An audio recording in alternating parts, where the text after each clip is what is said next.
nag-aalala sa akin si Chaco.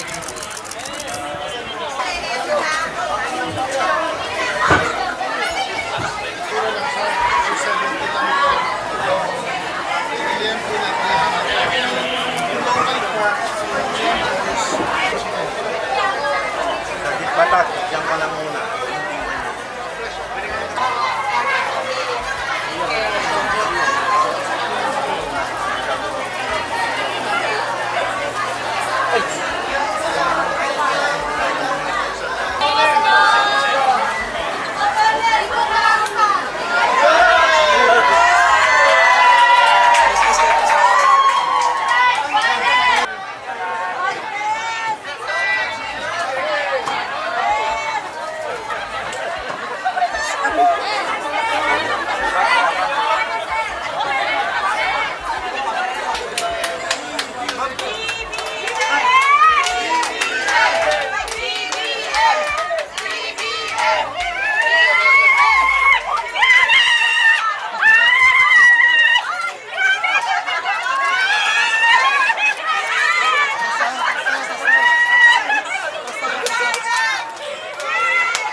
Konti trip, pakatuwa tayo.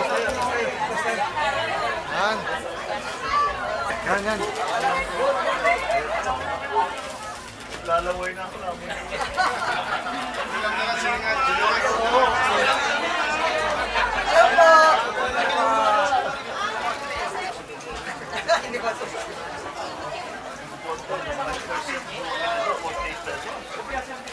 Basically, pareho naman ako.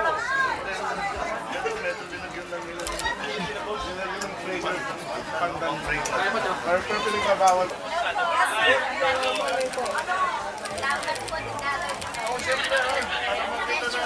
Pinakamabiling hotdog, sir.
Siyempre malaking tulong po sa aming mahihirap ang 20.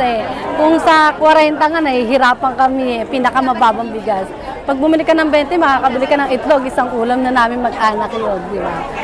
At least kahit pa paano nakakatulang ang bigas sa murang halaga, kahit gaano ka mahal ang bigas ngayon, pinakamababa, dinudumog ng taong pinakamura. Thank you po kay Presidente sa mga tulong na pinagkakaloob niya sa amin. Thank you din kay Lord dahil siya binigay niya sa amin Presidente.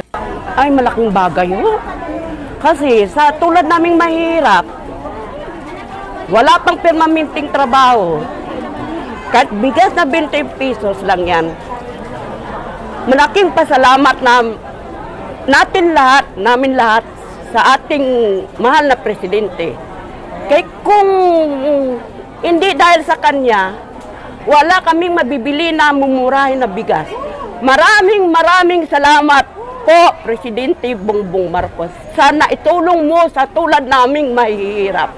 Napakalaking tulong po nito, lalo na po sa mga mahirap na mamamayan ng mga ating bansang Pilipinas na ang ginawa ng ating Pangulo na pagbibigay pag-asa doon sa mga maliliit at maralit ang pamilya, ay napakalaking bagay po ang 20 pesos sa bigas na pinagkaloob ng ating gobyerno. Kaya sana ito ay magpatuloy-tuloy upang ito ay ganap na may palaganap sa ating bansa at para magkaroon ng kaginawa naman kahit papano ang ating mamamayang mahihirap dito sa ating bansang Pilipinas. Kaya BBM, nagpapasalamat po kami at kami hindi nyo kinakalimutan na mahihirap dito sa ating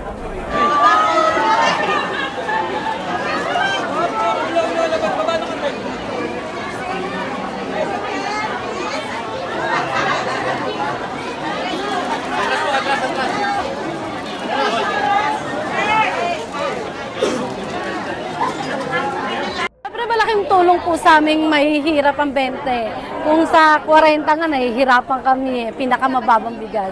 Pag bumili ka ng 20, makakabili ka ng itlog, isang ulam na namin mag-anak yun, di ba? At least kahit pa paano nakakatulang ang bigas sa murang halaga, kahit gaano ka mahal ang bigas ngayon, pinakamababa, dinudumog ng taong pinakamura. Thank you po kay Presidente sa mga tulong na pinagkakaloob niya sa amin. Thank you din kay Lord dahil siya binigay niya sa amin, Presidente. Makakagaan sa gastusin. Sana hindi lang ngayon yan, lagi-lagi sana. Malaking tulong sa kagaya ng mga senior citizen, PWD, saka mga single parent. Una-una, salamat sa presidente natin at yun nga siya ang binigay na presidente natin ng Panginoon. Sana, hindi lang ngayon yan, panay-panay sana para lalong maabot niya ang pinakamababang mga level ng mga Pilipino. Ay, malaking bagay yun. Kasi sa tulad naming mahirap, wala pang permanenteng trabaho. Kahit bigas na 20 pesos lang yan. Malaking pasalamat na namin lahat sa ating mahal na presidente. Kaya kung hindi dahil sa kanya, wala kaming mabibili na mumurahin na bigas. Maraming salamat po, Presidente Bongbong Marcos. Sana itulong mo sa tulad naming mahihirap. First time po na ngayon pa lang ako nakaranas ng ganitong may 20 pesos na kilo ng bigas. Napakalaking tulong po nito lalo na po sa mga mahirap na mamamayan ng mga ating bansang Pilipinas na ang ginawa ng ating Pangulo na pagbibigay pag-asa doon sa mga maliliit at maralit ang pamilya ay napakalaking bagay po ang 20 pesos na bigas na pinagkaloob ng ating gobyerno. Kaya sana ito ay magpatuloy-tuloy upang ito ay ganap na may palaganap sa ating bansa at para magkaroon ng kaginawa naman kahit papano ang ating mamamayang mahihirap dito sa ating bansang Pilipinas. Kaya BBM, nagpapasalamat po kami at kami hindi nyo kinakalimutan na mahihirap dito sa ating bansang Pilipinas. Napakalaking tulong po ito para sa akin. Dahil ako po ay bumibili ng maintenance ko. Hindi yung susobra dito ng pambili namin ng araw-araw ng bigas, maibili ko na, dadagdag ko na sa pambili ng aking pang-maintenance. Salamat po kay Pangulong Marcos.